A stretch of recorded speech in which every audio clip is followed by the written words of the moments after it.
रहे हैं टॉर्क के बारे में। लास्ट क्लास में मैंने आपसे सबने वीडियो देख ली होगी, जिसने नहीं देखी है तो भैया अच्छी बात है, जिसने देख ली है बहुत अच्छी बात। ठीक है, आज हम बात करने आ रहे हैं टॉर्क के बारे में। टॉर्क क्या होता है भैया? देखिए, टॉर्क इज द फोर्स ही होता है। वो क्या होता है भैया? जैसे मोमेंटम क्या होता है, तो इफेक्ट ऑफ फोर्स, फोर्स के इफेक्ट को हम क्या कहते हैं? मोमेंटम। वही रख दो। ठीक है, तो फोर्स के momentum is the effect of force. वैसे ही फोर्स की वजह से बहुत सारे और भी इफेक्ट आते हैं, फोर्स की वजह से वैसे ही बहुत सारे इफेक्ट आते हैं, उन्हीं में से एक इफेक्ट है टॉर्क। तो torque is the effect of force, लेकिन कौन सा इफेक्ट? Turning effect. कौन सा इफेक्ट? अगर फोर्स किसी भी चीज को टर्न करा दे रहा है, ऐसा टर्न करा दे रहा है, ठीक है, तो इस फोर्स के इस टर्निंग इफेक्ट को हम क्या कहते हैं? टॉर्क कहते हैं। क्या कहते हैं भैया? Torque is the turning effect of force. ठीक है भैया, समझ गई? तो हम पढ़ने जा रहे हैं टॉर्क। इस चैप्टर में टॉर्क बहुत इंपॉर्टेंट टॉपिक है। टॉर्क फोटो लियो बेटा, कौन लेगा? तू ले लियो।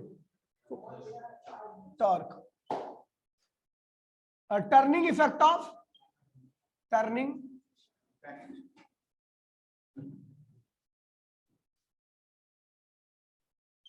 इफेक्ट ऑफ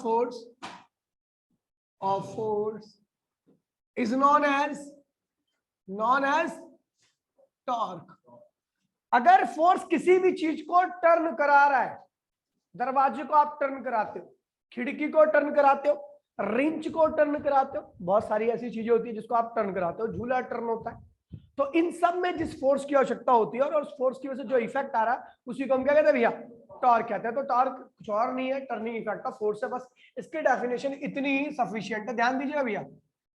चलो ये देखते हैं, तो देखते हैं, स्टार्ट करते हैं expression of torque. Expression of torque की एक्सप्रेशन क्या होती है? तो बता दो भैया, टॉर्क की एक्सप्रेशन के लिए हमने क्या किया? Coordinate system. ये भैया आपका आर्म है। देखिए, कोई भी चीज टर्न करती है तो उसके टर्न करने के लिए एक चीज पक्की होनी चाहिए कि वो एक एंड से फिक्स होनी चाहिए। दरवाजा है, दरवाजा क्या है? कब्जे से फिक्स है। खिड़की क्या होती है? कब्जे से फिक्स होती है। पंखा क्या होता है? अपनी रॉड से फिक्स होता है। जो भी चीज टर्न करेगी वो फिक्स होनी चाहिए। क्या होनी चाहिए? और जिस चीज से फिक्स होती है उसे हम कहते हैं एक्सिस ऑफ रोटेशन। कब्जा यहाँ दरवाजे का एक्सिस ऑफ रोटेशन है। कब्जा जानते हो ना? कब्जा इंग्लिश में क्या कुछ कहते हैं ऐसे? हिंजेस। ठीक है, हिंज, जो हिंज होते हैं वो भी क्या कहते हैं? ये इसके एक्सिस ऑफ रोटेशन है। खिड़की का भी एक्सिस ऑफ रोटेशन कब्जा ही होगा। झूले का एक्सिस ऑफ रोटेशन बीच की रॉड होती है।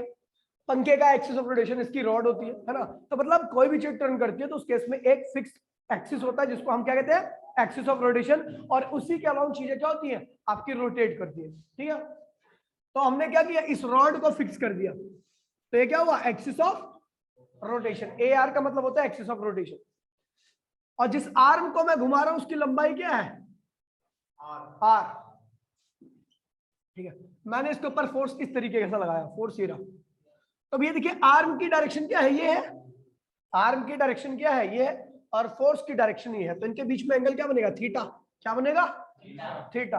तो इस एफ को रिजोल्व करता हूं, तो एफ कॉस थीटा, और ये क्या होगा? F sine theta. पता है ना? पता। तो भैया मैंने इसको काट दिया, इस कंपोनेंट को, लेकिन इसको राइट मार दिया। ऐसा क्यों? तो भैया इसका एक बड़ा बेसिक सा रीजन है। अगर आप, मैं देख रहा हूं ये मेरे ये मार्कर है, अगर मुझे इसको टर्न कराना है तो मैं कैसे फोर्स लगाऊंगा? ऐसे या ऐसे? इस आर्म के परपेंडिकुलर लगाऊंगा फोर्स या इस आर्म के पैरेलल लगाऊंगा फोर्स? अगर मुझे इसको टर्न कराना, टर्न मतलब कि ये एक्सिस ऑफ रोटेशन है, मैंने एक्सिस ऑफ रोटेशन है, इसको फिक्स कर दिया मैंने। अगर मैं चाहता हूं कि ये आपकी ये रॉड है जो है वो टर्न करे, तो मैं ऐसे फोर्स लगाऊंगा इसकी लाइन में या ऐसे परपेंडिकुलर। तो हम देख रहे हैं भैया इस आर्म के परपेंडिकुलर एफ साइन थीटा लग रहा है और इस आर्म के पैरेलल एफ कॉस थीटा लग रहा है। तो एफ कॉस थीटा की वजह से टर्निंग इफेक्ट क्या होता है भैया? कुछ नहीं आता। टर्निंग इफेक्ट क्या होता है भैया? इसकी वजह से जीरो होता है। तो इसीलिए मैंने इसको काट दिया। एफ कॉस थीटा की वजह से कोई टर्निंग इफेक्ट नहीं है, इसीलिए इसको काट दिया। अब बचा कौन? F sine theta. तो इसकी वजह से इसको कंसीडर इसलिए किया क्योंकि टर्निंग इफेक्ट क्या होता है इसकी वजह से? Turning effect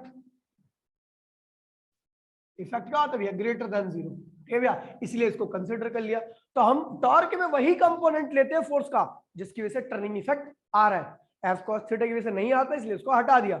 F sine theta से आ रहा है इसलिए इसको कंसीडर कर लिया। नहीं तो हमने देखा भैया, अब देखिए टॉर्क का जो सिंबल होता है, तो सिंबल ऑफ टॉर्क होता है टाउ। क्या होता है? इसको पढ़ते हैं tau, T A you, tau.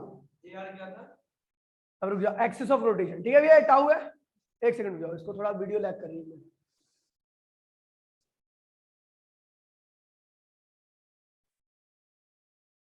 ठीक है, तो भैया देखिए इसे टाउ पढ़ते हैं। कह रहा है भैया जो टॉर्क है वो किसके डायरेक्टली प्रोपोर्शनल होगा। ध्यान दीजिए भैया, अब यहाँ पे आपको थोड़ी एनालाइज करने की आवश्यकता है, मैं बता रहा हूं आपको। ठीक है, आप किसको आसानी से टर्न करा सकते हो। एक फोर्स को फिक्स कर दिया और मैं दरवाजे के पास गया, मैंने दरवाजे कब्जा है, दरवाजे का क्या है, कब्जा है। मैंने फोर्स को यहाँ पे लगाया, उसी फोर्स को यहाँ पे लगाया, उसी फोर्स को यहाँ पे लगा, तो बड़ी मुश्किल से टर्न कर रहा है। यहाँ पे लगाया तो थोड़ा टर्न हुआ, यहाँ पे लगाया तो और आसानी से टर्न हो गया, और यहाँ पे लगाऊंगा तो बड़ी ही आसानी से टर्न होगा। यानी आप एक्सिस ऑफ रोटेशन से जितनी दूरी पर आप फोर्स लगाओगे, टर्निंग इफेक्ट उतना ही ज्यादा आएगा। आप दरवाजे के कब्जे के पास से लगाओगे, दरवाजा कम टर्न करेगा, थोड़ी और दूर लगाओगे तो और ज्यादा करेगा। एंड पर लगाओगे, देखो आपका हैंडल जो होता है दरवाजे का, जिसे खोलते होते हैं, वो सबसे एंड पर लगता है। इसीलिए लगता है क्योंकि वहां पे आपको मिनिमम फोर्स लगाना पड़ता है और मैक्सिमम टर्निंग इफेक्ट आता है। ठीक है भैया, तो यानी जो आपका टॉर्क है वो इस बात पर डिपेंड कर रहा है कि आर कितना है। आर क्या है भैया? एक्सिस ऑफ रोटेशन और आपके अप्लाई फोर्स के बीच की दूरी। ये आपका अप्लाई फोर्स है और एक्सिस ऑफ रोटेशन। आर क्या है? Separation in between axis of rotation and applied force और axis of rotation के बीच की दूरी। तो ये जितनी ज्यादा होगी टॉर्क क्या होगा, उतना ही ज्यादा आएगा, टर्निंग इफेक्ट उतना ही ज्यादा आएगा। दूसरा हमने क्या किया भैया, आपको पता है टर्निंग इफेक्ट अभी कम आ रहा है, मैंने कम फोर्स लगाया तो टर्निंग इफेक्ट कम आ रहा है, मैं ज्यादा फोर्स कर दूं तो क्या होगा, ज्यादा टर्निंग इफेक्ट आएगा। यानी टर्निंग इफेक्ट एक तो पहला आर पे डिपेंड करता है, दूसरा फोर्स पे। कौन सा force? F sine theta. F cos theta नहीं लेना है क्योंकि इसकी वजह से कोई टर्निंग इफेक्ट नहीं आने वाला, तो एफ साइन थीटा। ठीक है भैया, दोनों कंबाइन कीजिए तो टॉर्क इक्वल्स टू क्या होता है, torque is directly equal to r f sine theta. तो टॉर्क इक्वल्स में क्या होगा, k times of r f sine theta. यहाँ पर के की वैल्यू जो होती है वो 1 होती है SI सिस्टम में, तो टॉर्क इक्वल्स में क्या होगा, आर एफ साइन थीटा। ये टॉर्क का जो जनरल फॉर्मूला है वो ये हो गया, बेसिक फॉर्मूला। आपको याद रखना है कि टॉर्क का जो बेसिक फॉर्मूला होगा यही होगा। के की वैल्यू ऐसा यहाँ पर 1 है, हर जगह पर अलग अलग होती है, ध्यान रखिए।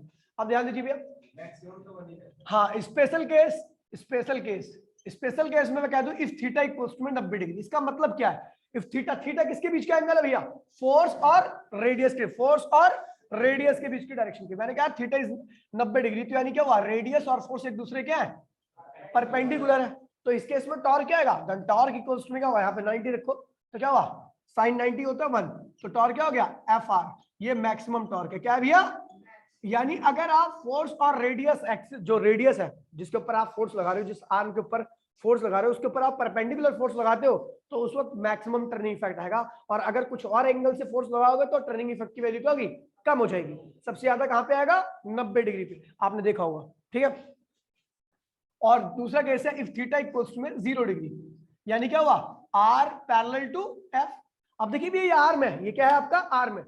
अब इसके ये आर्म ऐसा ही है, इसी डायरेक्शन में आप क्या करो, फोर्स लगा दो, क्या टर्न हो रहा है, टर्न नहीं हो रहा, तो इसकी वजह से टर्निंग इफेक्ट आ ही नहीं रहा। यानी जो कंपोनेंट फोर्स था रेडियस के यानी आर्म के पैरेलल होगा वो कोई भी टर्निंग इफेक्ट नहीं। कौन सा लाता है, परपेंडिकुलर वाला। तो यानी क्या हुआ इसमें, आप देखो टॉर्क क्या होगा, आर एफ साइन 0 रखोगे तो क्या होगा 0, यानी टॉर्क भी क्या आ गया, 0 आ गया। ठीक है भैया, ये चीज क्लियर है। अब आगे बढ़ते हैं भैया, ये क्या, इसके बारे में कुछ लिख लेते हैं टॉर्क के बारे में। ये स्केलर क्वांटिटी होती है, सॉरी वेक्टर क्वांटिटी है। कैसी क्वांटिटी है, वेक्टर क्वांटिटी। टॉर्क इज अब वेक्टर क्वांटिटी है तो उसकी डायरेक्शन भी होगी, क्या होगी, वेक्टर क्वांटिटी के पास मैग्नीट्यूड तो होगा ही होगा साथ में, तो direction can be given by, ध्यान दीजिए, direction can be given by right hand thumb rule, given by right hand thumb rule. अब देखिए रूल समझ लीजिए एक बारी, कह रहा भैया थंब टॉर्क देगा, अगर ये अपवर्ड रहेगा थंब क्या रहेगा, टॉर्क क्या देगा, और थंब क्या देगा, टॉर्क देगा। अगर थंब आपका अपवर्ड है बाहर की तरफ तो टॉर्क क्या होगा, पॉजिटिव। और थंब अगर आपका डाउनवर्ड है डाउनवर्ड है, तो टॉर्क क्या होगा भी आपका नेगेटिव होगा। चलो एग्जांपल देखते हैं। ये एक्सिस ऑफ रोटेशन है और ये आपका फोर्स है। क्या है? फोर्स है। तो ये देखिए ये एक्सिस ऑफ रोटेशन है, ये फोर्स है। फोर्स कैसे घुमा रहा है इसको? ऐसा एंटी क्लॉकवाइज, सॉरी क्लॉकवाइज। कैसे घुमा रहे हैं? क्लॉकवाइज। इसमें टर्निंग इफेक्ट कैसा आएगा? ऐसा आएगा। तो देखिए भैया थंब क्या दे रहा है? टॉर्क दे रहा है। और कर्ल फिंगर, यहाँ पे देखिए कर्ल फिंगर भी आता है, एक वर्ड आता है कर्ल फिंगर। कर्ल मतलब मुड़ी उंगलियां। फिंगर देगा डायरेक्शन ऑफ रोटेशन। क्या देगा? Direction of rotation. Direction of rotation. अब देखिए, तो आपको पता है ये आर्म है, ये आर्म है, ये एक्सिस ऑफ रोटेशन है, ये फोर्स है, एफ लग रहा है, और इसको ये फोर्स क्या कर रहा है? ऐसा घुमा रहा है। तो आपने उंगलियों को पता कैसे कर रहा है? इसकी रोटेशन की डायरेक्शन में। सीधा हाथ है, उंगलियों को ऐसे करना है, उंगलियों को ऐसे करना है। अंगूठा कहां जा रहा है मेरा? अंदर जा रहा है। क्या जा रहा है? उंगलियां ऐसे घूम रही है, ऐसे घूम रही है, तो अंगूठा कहां जा रहा है? अंदर जा रहा है। तो इस केस में टॉर्क क्या होगा भैया? नेगेटिव होगा, क्योंकि अंगूठा मेरा अंदर जा रहा है। इनवर्ड, डाउनवर्ड या इनवर्ड इनवर्ड। अगर अंगूठा आपका इनवर्ड है तो टॉर्क क्या होगा? नेगेटिव आएगा। तो यहाँ पे टॉर्क आप कर दो नेगेटिव। वैसे भी आप ध्यान रखना कि आपका ये कैसे घूम रहा है? क्लॉकवाइज। क्या घूम रहा है? तो आप नॉर्मली आप रूल लगाए बगैर भी देख सकते हो कि अगर आपका चीज क्लॉकवाइज घूम रही है तो वहां पर टॉर्क क्या होगा? नेगेटिव आएगा, क्लॉकवाइज। अगर आपका यही क्या जाए भैया, देखिए अगर ये ऐसे घूम जाए, एक्सिस ऑफ रोटेशन ये रहा, ये आर है, और आपने फोर्स ऐसे लगा दिया, तो क्या होगा? ऐसे घूमेगा, एंटी क्लॉकवाइज घूमेगा ऐसे करके। ठीक है, तो आप देखिए रूल के हिसाब से डायरेक्शन ऑफ रोटेशन ये है, थंब कहां है? ऊपर। तो टॉर्क क्या होगा इस केस में? पॉजिटिव। या आप देख रहे हो ये एंटी क्लॉकवाइज घूम रहा है, तो एंटी क्लॉकवाइज दिख जाए या फिर रूल लगा लो, तो आपका क्या होगा? अगर क्लॉकवाइज रोटेशन हो रही है तो टॉर्क नेगेटिव, एंटी क्लॉकवाइज घूम रहा है तो टॉर्क पॉजिटिव। एसआई यूनिट क्या होगी बेटा? एसआई यूनिट क्या होगी भैया? देखिए आरएफ होता है, ये फॉर्मूला क्या होता है भैया इसका? RF sign theta. तो आर की एसआई यूनिट क्या होती है? मीटर। फोर्स की क्या होती है? न्यूटन। और साइन थीटा की कुछ भी नहीं होती, तो इसकी एसआई यूनिट क्या होगी? Newton metre. इसकी एसआई यूनिट होगी। फटाफट फोटो ले भाई, फोटो लो। दोबारा से एक बार रिपीट कर। हाँ चलिए फोटो ले।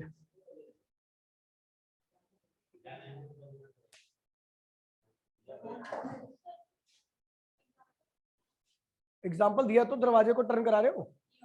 किसका एग्जाम्पल? थंब वाला? देखिए एग्जाम्पल नहीं है ये, इसका कोई एग्जाम्पल नहीं होता। मैं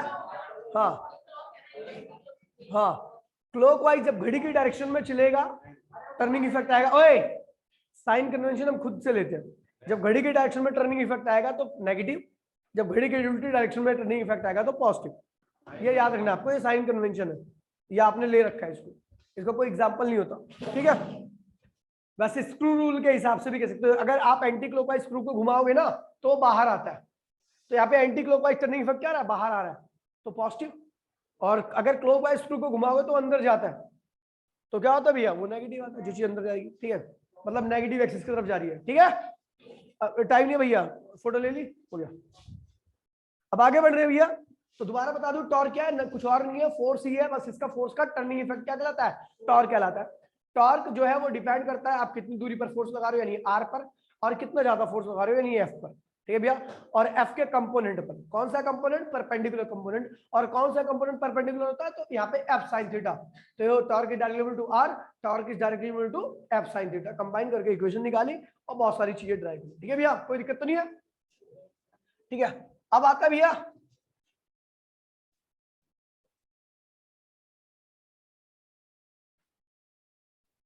देखिए बिटोरो में इसको। अब आगे बढ़ते हैं और करते हैं भैया, देखिए प्लीज बोलिए नहीं कोई भी। ठीक है, अब आ रहे हैं डिफरेंट। ये टॉर्क हो गया, क्लियर है, कोई दिक्कत तो नहीं किसी को? सारा हो गया ना? चलो, general formula of torque. Formula of torque देखिए भैया, इसकी डेरिवेशन कुछ खास है नहीं, तो इसलिए इसकी सिलेबस में भी नहीं है आपके डेरिवेशन। आपको जस्ट अब ये जो अब लिखवा रहा हूँ, ठीक है, तो इसका बस फॉर्मूला याद रखना, बहुत आसान है। ठीक है भैया, कि जब भी मैं किसी भी चीज के ऊपर फोर्स लगाता हूँ, ये एक्सिस ऑफ रोटेशन है, क्या है? तो यहां पर मैं फोर्स लगा रहा हूं, क्या लगा रहा हूं? तो ये होता है एक्शन। क्या होता है? जहां से दूसरी चीज वहां पर मतलब फिक्स होती है। ये तो आर्म है, ये आर्म है, इसकी रेडियस क्या है? आर है। इसकी दूरी कितनी है? आर। तो जब आप इस आर्म के ऊपर ऐसे फोर्स लगाते हो तो जहां से फिक्स होता है ना ये एंड एक्सिस ऑफ रोटेशन पे, वहां पे एक रिएक्शन फोर्स आता है। क्या आता है? क्योंकि आपको पता है फोर्स हमेशा कपल में आता है। क्या आता है? अगर आप एक्शन लगा रहे हो, दरवाजे को टर्न कराने के लिए एक्शन लगा रहे हो, तो कब्जा लगाएगा रिएक्शन। क्या लगाएगा? रिएक्शन हमेशा होता है। ये किसी कोई भी चीज टर्न करे, देखो ये देख लीजिए, आप जब यहाँ पे फोर्स लगाओगे ना तो आपको यहाँ पे ही फोर्स महसूस होगा। देखो आप कब्जे पे लगाओ, यहाँ पे दरवाजे के एक एंड पे लगाओगे, दरवाजे के दूसरे एंड पर भी लगेगा। डायरेक्शन क्या रहेगी? मूव की। हमेशा फोर्स इस तरीके से आता है। ठीक है, तो टॉर्क का जो जनरल फॉर्मूला बन रहा है वो ध्यान रखना। क्या होता है भैया? Either force. क्या होता है भैया? क्योंकि दोनों फोर्स क्या है भैया? बराबर है, तो कोई से एक फोर्स लेना है आपको। ठीक है, आइदर फोर्स इनटू में दोनों फोर्स के बीच का सेपरेशन, दोनों फोर्स के बीच का, तो perpendicular separation in between forces, in forces के बीच में परपेंडिकुलर सेपरेशन। समझ गए भैया? दोनों में से कोई सा एक फोर्स लेना। जनरल फॉर्मूला कैसे है इसकी आवश्यकता नहीं है, बस ये फॉर्मूला ध्यान रखना, और ये फॉर्मूला बहुत जगह यूज होगा। डेरिवेशन इसकी कुछ भी नहीं है, इसलिए बता रहा हूँ। ये भैया कि टॉर्क क्या था भैया? आइदर फोर्स, क्योंकि दो फोर्स होते हैं, दोनों सारे सेम होते हैं, इसलिए दोनों में से कोई एक फोर्स लेना होता है, इसलिए हम लिखते हैं आइदर फोर्स। और इनटू में परपेंडिकुलर सेपरेशन, इन दोनों फोर्स के बीच में परपेंडिकुलर दूरी, जो कि क्या है? आर है। क्या है? तो टॉर्क का फॉर्मूला क्या बन जाता है? आर इंटू में एफ। साइन नहीं लगा रहा क्योंकि दोनों क्या है भैया? परपेंडिकुलर है। साइन यहाँ पे क्या होगा? 90 हो गया, क्या हो जाएगा? 1। क्या हो जाएगा? क्योंकि परपेंडिकुलर फोर्स है। तो टॉर्क का जनरल फॉर्मूला ये होता है आपका, ये ध्यान रखना। अब आता है डिफरेंट फॉर्म ऑफ टॉर्क। क्या होता है? डिफरेंट फॉर्म ऑफ, वही था, लेकिन ये ज्यादा ये ज्यादा यूज होता है, इसलिए इसको लिखवा दिया। ठीक है, डिफरेंट फॉर्म ऑफ टॉर्क। तो इसकी दो फॉर्म होती है। पहला होती है पोलर फॉर्म। ध्यान दीजिए, पोलर फॉर्म। पहले पोलर फॉर्म करने जा रहे हैं। तो पोलर फॉर्म कुछ भी नहीं है, एक तुच्छा सा टॉपिक है, ध्यान दीजिएगा। ये कोऑर्डिनेट सिस्टम है आपका, ये एक्स है, ये और क्या है भैया? वाई है, और ये क्या है भैया? आर रेडियस है। इसका मैग्नीट्यूड क्या होगा? आर होगा। क्या होगा? और इसको थोड़ा सा और आगे बढ़ा देते हैं। ठीक है, तो ये आर वेक्टर है, पोजीशन वेक्टर भी कह सकते हो उसको। क्या कह सकते हो? और आप फोर्स ऐसा लगा रहे हो। क्या लगा रहे हो? ये फोर्स है, ये फोर्स है आपका। अच्छा, ये आर के और फोर्स के बीच में जो एंगल बन रहा है उसको दिखाने के लिए हमने क्या किया? आगे इस आर को डॉटेड लाइन से आगे बढ़ा दिया। कर सकते हैं ना? इसकी डायरेक्शन को बढ़ा रहा हूं मैं, बस बाकी कोई चेंज नहीं करा, केवल इसकी डायरेक्शन बता रही। ये डॉटेड लाइन बता रही है कि इस आर की डायरेक्शन क्या इधर है। तो फोर्स ये रहा, फोर्स की डायरेक्शन ये रही, और आर की डायरेक्शन ये रही है, उनके बीच का एंगल है। तो थीटा क्या? Angle in between, angle in between f vector and r vector. ठीक है भैया, थीटा एंगल है, तो अब इसको रिजोल्व करते हैं। तो क्या होगा? F cos theta. आपको पता है कंसीडर ही नहीं होगा, चलो छोड़ो अभी रहने दो। और दूसरा क्या है? F sine theta. आपको पता है ये क्या है? Axis of rotation. आपको पता है ये फोर्स आपके काम में आने वाला है, ये फोर्स काम नहीं आता। तो भैया आपने जैसे ही लगाया फोर्स, तो ये हो गया एक्शन, और इधर क्या है? इसके जस्ट अपोजिट, और उसकी वैल्यू भी क्या होगी? F sine theta. ये जितना एक्शन होता है रिएक्शन आता है। तो टॉर्क का जनरल फॉर्मूला क्या है? वी नो टॉर्क क्या होता है? क्या होता है? Either force. क्या होता है? तो आइदर कौन से फोर्स लेना है? एफ साइन थीटा या ये वाला? तो भैया इनमें से कोई सा एक फोर्स लेना, तो क्या होगा? एफ साइन, आइदर फोर्स, और इनके बीच में सेपरेशन, तो इसके और इसके बीच में सेपरेशन क्या है? आर। आर है, तो टॉर्क क्या होगा? Are f sine theta. ये क्या कहलाती है? Polar form. क्या कहलाती है? Polar form of torque. काफी ज्यादा पूछे आता है, ध्यान रखो। ठीक है भैया, अभी मैंने आपको देखिए वेक्टर फॉर्म लिखवाई टॉर्क की, वो जहां पे जगह छूटी थी ना मैंने, आप थोड़ी जगह होगी, यहाँ पे लिख देता हूँ vector form of torque. Vector form, इसे ध्यान रखना, वेक्टर फॉर्म ऑफ टॉर्क। और यही लिखनी है आपको भैया, जो वेक्टर फॉर्म लिखवा रहा हूँ यही आपको याद भी रखनी है। ठीक है, तो टॉर्क की वेक्टर फॉर्म होती है आपकी r vector cross f vector. ये टॉर्क की वेक्टर फॉर्म है, और आपको यही याद रखना है, एफ क्रॉस आर मत करना, गलत हो जाएगा। आर क्रॉस एफ ही रहेगा हमेशा वेक्टर फॉर्म ऑफ टॉर्क। क्या होगी? आर क्रॉस एफ, क्योंकि ये एंटी क्लॉकवाइज नहीं है, ये एंटी क्लॉकवाइज है, ये पॉजिटिव आएगा। जब आप एफ क्रॉस आर कर दोगे, तो एफ क्रॉस आर कर दोगे तो ये क्या होगा? इसकी रोटेशन बदल जाएगी।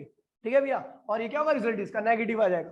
तो ये आपको ध्यान रखना है, और अगर ये लिखोगे तो उसके आगे क्या लगा देना? माइनस। क्या लगा देना? तो टॉर्क की वेक्टर फॉर्म ये होती है, ध्यान दीजिए। ओए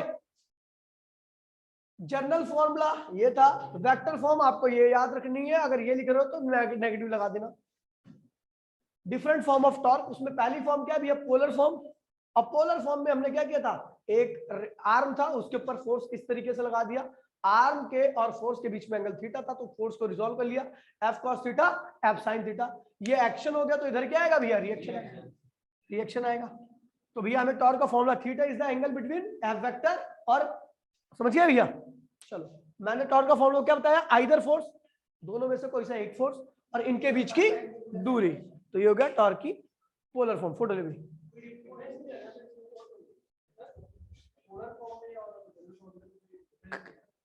तो चोचलेबाजी होती है, मैं तो एक ही पढ़ा के छोड़ दूं। जेई में ये थोड़ी ना पढ़ाया था, जेई वगैरह में नहीं पढ़ाया था, जेई में केवल टॉर्क पढ़ा दिया, बस खत्म, कोई फॉर्म नहीं पढ़ाते। हाँ हो गया भाई, चलो मिटो रहा हूं, मेरे फोन से ले रहा है क्या, हो गया, हो गया, आगे बढ़ते। अब आता है कार्टेशियन फॉर्म, क्या आता है, कार्टेशियन फॉर्म। सेकंड है कार्टेशियन फॉर्म।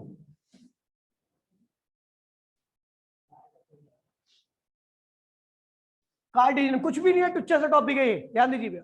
मैंने क्या लिया, पोजीशन वेक्टर 3D में लिया, हेयर आर वेक्टर इक्वल्स में एक्स आई कैप वाई जे कैप जेड के कैप, याद है 3D में पोजीशन वेक्टर ये होगा, ठीक है।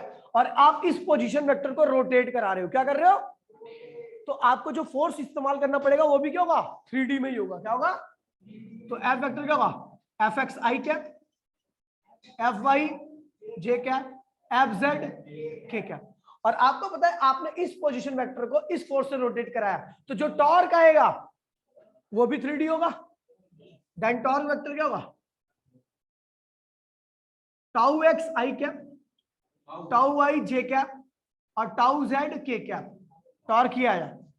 तो कह रहा है टाउ एक्स की वैल्यू क्या होगी, टाउ वाई की वैल्यू क्या होगी, या टाउ जेड की वैल्यू होगी। इसी को हम कहते हैं भैया कार्टेशियन फॉर्म, क्या कहते हैं इसे, टाउ एक्स वाई जेड को अलग इंडिविजुअली निकालना ही क्या कहलाता है, कार्टेशियन फॉर्म, ठीक है भैया। अब देखिए कैसे करेंगे, तो आपको पता है टाउ वेक्टर जो होगा, अभी मैंने बताया था वी नो क्या, कि टाउ वेक्टर इक्वल्स में आर क्रॉस एफ वेक्टर होता है, याद है, यानी और एफ का क्रॉस। चलो भैया निकालते हैं, पहले आर के, देखिए यहाँ पे आई लिखते थे, याद है, क्रॉस आई, यहाँ पर जे और यहाँ पर के लिखते थे। आर लिखा हुआ है, आर के आगे कंपोनेंट जो भी लिखे हुए हैं वो लिखे, तो आर के कंपोनेंट क्या है, आई किसके साथ है, एक्स के साथ, जे के साथ कौन है, वाई, के साथ कौन है, फिर एफ वेक्टर है, एफ के कंपोनेंट लिखिए, आई के साथ कौन है, जे के साथ कौन है, और के साथ कौन है, अबे वही क्रॉस ही तो याद है, एक्स के सारे कंपोनेंट लिखे, आई के साथ एफ के सारे कंपोनेंट लिख दिए, कराया तो था क्रॉस में। तो टॉर्क वेक्टर क्या होगा, देखिए क्रॉस याद है आपको, पहले इसको छुपाते थे, किसको छुपा रहा हूं, आई को, इसको छुपा दिया, तो क्या हुआ, इसका क्रॉस करो, तो ये क्या होगा, वाई एफ जेड, फिर बीच में क्या आता है माइनस, फिर जेड एफ वाई, कोई दिक्कत तो नहीं है, फिर जे को छुपाइए, लेकिन माइनस जे लिखते थे, याद है ना भैया, क्योंकि आई क्रॉस के क्या होता है, माइनस जे होता है, आई क्रॉस के क्या होता है, इसलिए यहाँ पर माइनस जे लिखते हैं। बाकी आप अगर किसी को पता नहीं है तो रट ले कि भैया पहले आई आएगा फिर माइनस जे आएगा, एक्स क्रॉस एफ जेड, फिर क्या होगा, जेड एफ एक्स, फिर क्या होगा, के को छुपाइए, क्या होगा, x f y minus y f x, ठीक है भैया। एक सेकंड रुक जाओ, इसको थोड़ा सा नीचे कर दूं मैं, क्रॉस याद होगा आपको, ये किया था हमने। और उसके बाद देखिए टाउ वेक्टर इक्वल्स में क्या आ गया, y f x f z z f f y, इस माइनस की मल्टीप्लाई इसमें करूंगा, इस माइनस की मल्टीप्लाई इसमें करूंगा, तो ये प्लस हो जाएगा, ये माइनस और ये प्लस, तो ये क्या होगा, प्लस जे, क्या होगा, जेड एफ एक्स, ये पॉजिटिव हो गया था, और ये क्या था, एक्स एफ जेड, फिर उसके बाद आएगा आपका के क्या होगा भैया आपका x f y minus y f x. कोई दिक्कत तो नहीं है।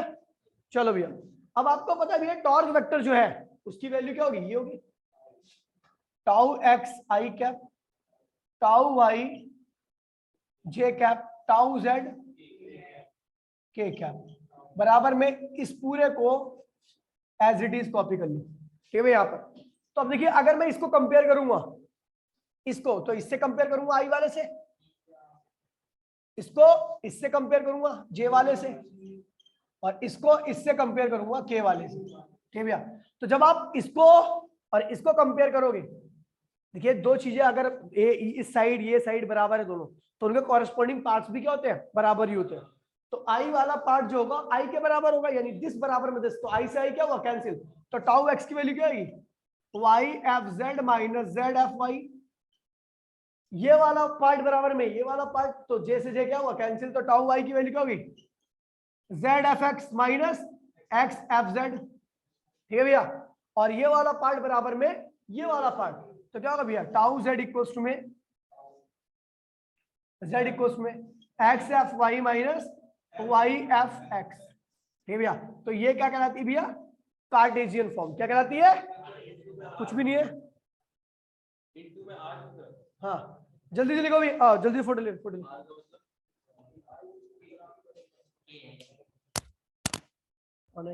निकाल दिया। हाँ भैया हाँ भैया नमस्ते। हाँ भैया नमस्ते। हाँ नहीं वो तो चला गया, वो तो अभी आया था। टॉर्क पढ़ लिया, अब पढ़ने आ रहे हैं एंगुलर मोमेंटम। ध्यान दीजिएगा भैया चीजें बहुत आसान है अब आपके लिए क्योंकि आपने टॉर्क पढ़ लिया। एंगुलर मोमेंटम क्या होता है, एंगुलर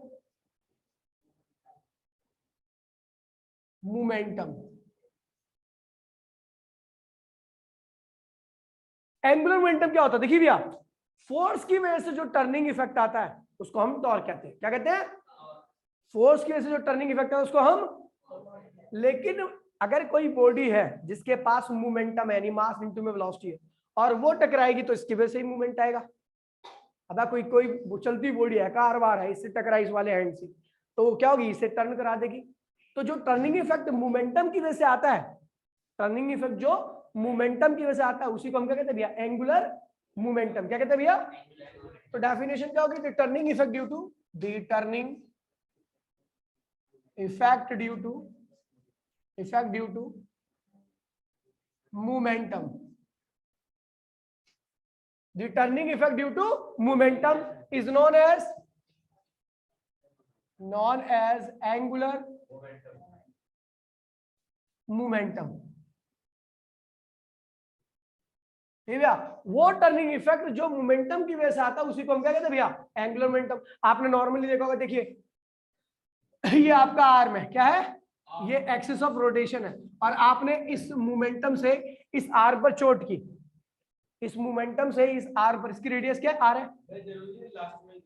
अब बता रहा हूं मैं, आर को छोटा थोड़ा बनाऊंगा बड़ा ही बनाऊंगा। ठीक है तो आप देख रहे रेडियस, नहीं क्वेश्चन सही क्या पूछे इसमें, कोई दिक्कत नहीं है। ठीक है तो रेडियस की डायरेक्शन ये है और आपके मोमेंटम की डायरेक्शन क्या है, ये है। तो इनके बीच में एंगल क्या है, थीटा। तो theta is what, angle in between r and p vector. P क्या होता है, एमवी होता है ना, याद है एमवी वेक्टर, ये ध्यान रखना। ठीक है तो आप देख रहे हो पी को दो पार्ट में रिजोल्व करूंगा, पी कॉस थीटा और दूसरे क्या पी। आप देख रहे हो इसको तो कंसीडर ही नहीं करना क्योंकि इसकी वजह से टर्निंग इफेक्ट आना ही नहीं है।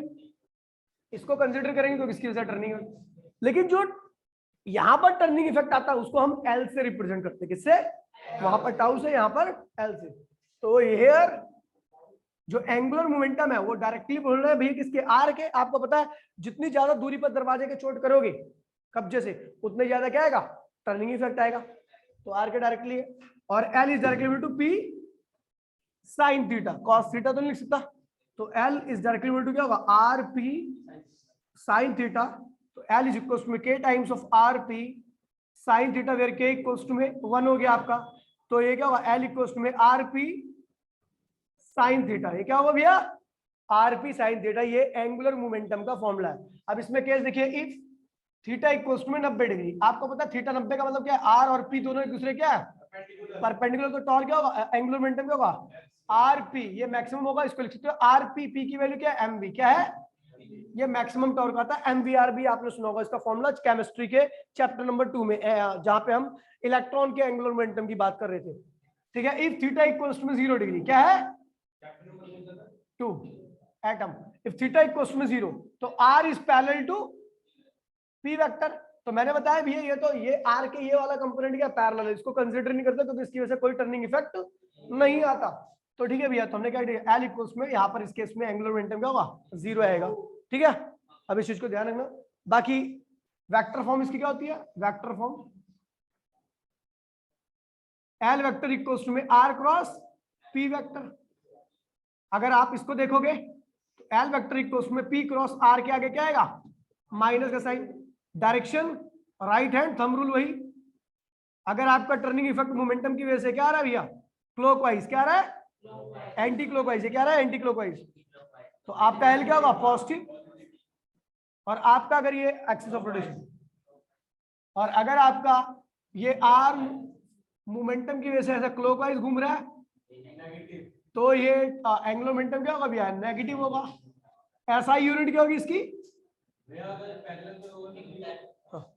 एसआई यूनिट क्या होगी भैया, तो देखिए भैया मोमेंटम की क्या होती है, केजी मीटर पर सेकंड, और रेडियस की क्या होती है, मीटर, तो क्या होगा, केजी मीटर स्क्वायर एस की पावर -1 इसकी एसआई यूनिट होगी, ठीक है भैया।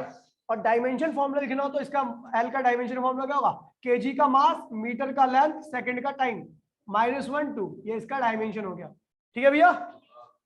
फटाफट फोटो ले,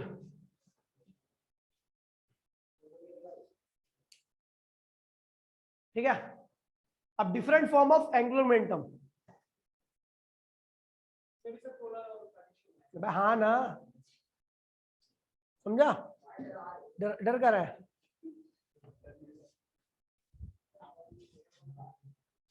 पिटोरो भी है मैं इसको, चल बे,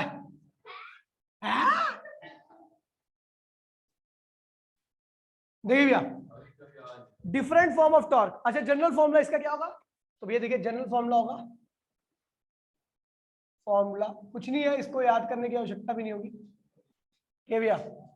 तो ये है आपका मोमेंटम, ये एक्सिस ऑफ रोटेशन है, पी है, ये इसके बीच में दूरी आ रहा है, तो ये क्या होगा, एक्शन की फॉर्म में आएगा मोमेंटम, हम अगर लगाएंगे तो रिएक्शन की फॉर्म में ये आएगा, ये मोमेंटम रिएक्शन की फॉर्म में आएगा। तो एंगुलर मोमेंटम का फॉर्मूला क्या होगा, आइदर मोमेंटम इनटू में परपेंडिकुलर सेपरेशन,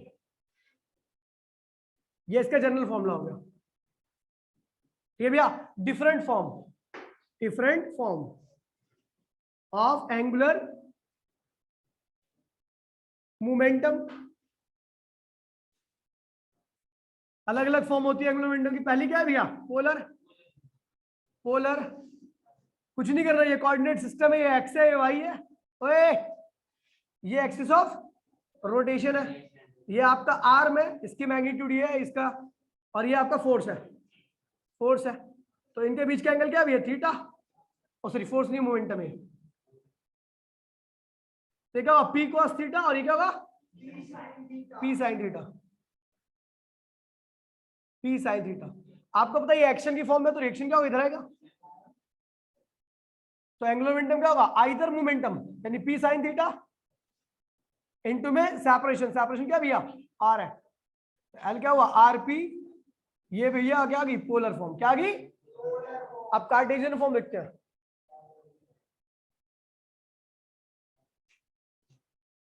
कार्टेशियन फॉर्म क्या कहती है, देखिए भैया कुछ नहीं है, वही है नॉर्मल सा, मैं आपको लिखवा रहा हूँ, आपको करना है खुद से अभी यहीं पे, और आप लोग भी करोगे, ओए तू भी कर लियो, बहुत मारो ना। चलो अब देखिए भैया, कह रहा है कि आपका एक पोजीशन वेक्टर है जो 3D में है, एक्स आई कैप प्लस वाई जे कैप प्लस जेड के कैप, इसके ऊपर आप मोमेंटम लगा रहे हो 3D, क्योंकि आपको टर्न कराना है, तो पी एक्स आई कैप, पी वाई जे कैप और पी जेड के कैप, और इसकी वजह से जो एंगुलर मोमेंटम आ रहा है उसके पास क्या होगा, एल एक्स आई कैप, एल वाई जे कैप एल जेड के कैप। तो आपको निकालना भैया पहले एल वेक्टर निकालना है। एल वेक्टर क्या होगा, आर क्रॉस पी वेक्टर होगा, ठीक है भैया। और उसके बाद ये क्रॉस करोगे, क्रॉस करके फिर निकालोगे एल एक्स की वैल्यू, एल वाई की वैल्यू और एल जेड की वैल्यू। और यही क्या कहलाया भैया, कार्ड जैसे पीछे कराया था, क्रॉस तो आता ही होगा आपको। यहाँ पर क्या आएगा, आई जे के और ये क्या होगा x y z p x p y p z. इसका क्रॉस करके नॉर्मली जैसे पीछे सॉल्व किया था हमने वैसे ही करना है आपको, ठीक है भैया। फिर एल एक्स वाई का इतना ही कराया था पीछे वाली क्लास में। शाम को दोनों कंबाइन करके ये सेक्शन पूरा खत्म करेंगे, फिर equilibrium of the rigid body करेंगे। फोटो ले लो भैया, टाटा बाय बाय, जय हिंद जय भारत। हाँ भाई, ये 1 घंटे में लिखने का मौका दिया था, 1.5 घंटे में होगा पीछे। और फिर मैंने बहुत प्यारे तरीके से कराया।